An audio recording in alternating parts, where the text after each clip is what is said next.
दोस्तों, कभी ना कभी आपके मन में ये सवाल तो आया ही होगा कि आखिरकार ट्रेन ड्राइवर इमरजेंसी ब्रेक्स का इस्तेमाल करके किसी भी अनहोनी को होने से बचाता क्यों नहीं। आपने व्हाट्सएप या फेसबुक पे ऐसी बहुत सी वीडियो देखी होंगी जिसमें कोई बस, कार या कोई जानवर एक चलती हुई ट्रेन की चपेट में आ जाता है। और हाल ही में कोरोना वायरस की वजह से हुए लॉकडाउन में जब सब पब्लिक ट्रांसपोर्ट बंद हो गए थे, तो कई मजदूर मीलों दूर अपने घर की ओर पैदल ही चल दिए थे। और इसी बीच हम सबको एक बेहद ही दुखद खबर मिली कि जब कुछ मजदूर थक कर एक रेल की पटरी के ऊपर सो गए थे, तो एक मालगाड़ी ने उन सब की जान ले ली। और आप जब भी कोई अखबार पढ़ते हैं या कोई न्यूज़ सुनते हैं, तो आपको ऐसी कोई ना कोई खबर मिल ही जाती है जिसमें किसी इंसान या जानवर का शव ट्रेन की चपेट में आने की वजह से पटरी के पास कटा पड़ा मिलता है। ये सब पढ़कर या सुनकर हम सब के मन में एक सवाल ज़रूर आता है कि आखिरकार ट्रेन ड्राइवर इमरजेंसी ब्रेक का इस्तेमाल क्यों नहीं करते, या वो किसी इंसान, जानवर या किसी गाड़ी को देखकर ट्रेन के ब्रेक लगा के ट्रेन को रोकते क्यों नहीं। नमस्कार दोस्तों, हम आपके लेके आ गए हैं एक और वीडियो। तो चलिए जानते हैं कि ट्रेन ड्राइवर किसी इमरजेंसी में इमरजेंसी ब्रेक का इस्तेमाल क्यों नहीं करते। आगे बढ़ने से पहले प्लीज़ वीडियो को लाइक करें और चैनल को सब्सक्राइब करना ना भूलें। और हाँ, ज्ञान की घंटी ज़रूर बजाएं जिससे कि आप तक हमारी ज्ञान की वीडियो पहुंचे सबसे पहले। तो पहले समझ लेते हैं ब्रेकिंग डिस्टेंस क्या होता है। ब्रेक लगाने के बाद रुकने की दूरी को ब्रेकिंग डिस्टेंस कहते हैं।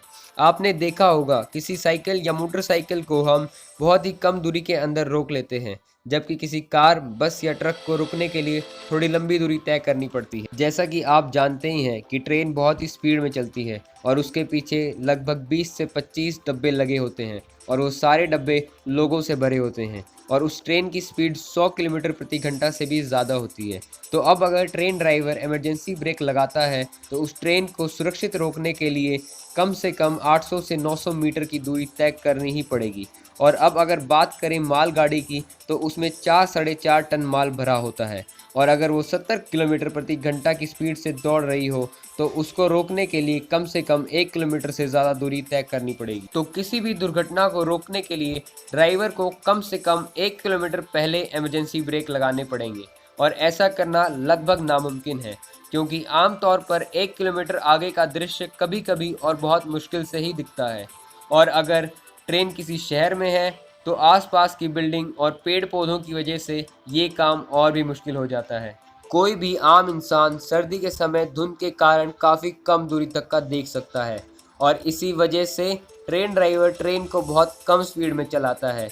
और यही एक कारण है कि सर्दी के समय काफ़ी सारी ट्रेन अपने निर्धारित समय से बहुत लेट हो जाती हैं और अब ट्रेन ड्राइवर के पास सिर्फ एक ही चारा बचता है कि वो किसी शहर या क्रॉसिंग के पास पहुंचने से पहले ट्रेन का हॉर्न बजाना शुरू कर दे। और यही एकमात्र वजह है कि ट्रेन का हॉर्न बाकी गाड़ियों से बहुत ज़्यादा तेज़ और इरिटेटिंग होता है, जो कि बहुत ज़्यादा दूर तक पहुंच जाता है और सबको पता चल जाता है कि ट्रेन आ रही है और उन्हें अपनी सेफ्टी के लिए पटरी से थोड़ा दूर चले जाना चाहिए। दोस्तों, अब मैं आपको एक इंटरेस्टिंग फैक्ट बताता हूँ कि आम जनता को कोई आइडिया नहीं होता कि ट्रेन की चेन खींचने के बाद ट्रेन कितने समय या कितनी दूरी के बाद रुकेगी, क्योंकि ये उसके ब्रेकिंग डिस्टेंस के ऊपर निर्भर होता है। तो दोस्तों, अगर आपको वीडियो अच्छी लगी तो हमारी टीम को सपोर्ट करने के लिए वीडियो को लाइक और शेयर करें और चैनल को सब्सक्राइब करना ना भूलें, क्योंकि हम आपके लेके आने वाले हैं ऐसी ही ढेर सारी अद्भुत और मज़ेदार वीडियोज़।